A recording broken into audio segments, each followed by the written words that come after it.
सर्वांना सलाम. आज आपण बायबलमधील सारा याविषयी पाहणार आहोत.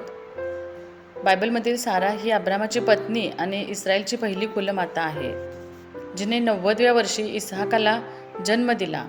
ती विश्वासाची वाट पाहण्याची आणि देवाच्या वचनाच्या पूर्ततेची मूर्तिमंत अशी प्रतिमा मानली जाते, जिच्या आयुष्यामध्ये कोणतीही शंका नसून देवावर विश्वास ठेवण्याचे एक उत्तम उदाहरण आहे. साराचे पहिले नाव साराय होते, जे देवाच्या वचनानंतर सारा असे झाले.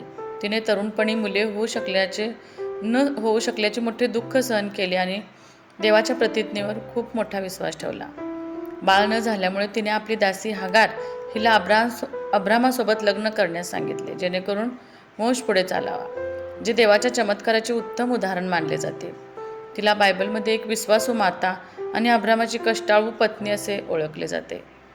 साराचा संदर्भ हा प्रामुख्याने उत्पत्तीच्या पुस्तकामध्ये आपणास पाहावयास मिळतो, जी ती अब्रामासोबत मिसर देशातून आणि इतर ठिकाणी प्रवास करते. तिच्या जीवनातून विश्वास, धीर आणि देवाच्या नियोजनावर भरोसा ठेवण्याचा संदेश आपणास मिळतो.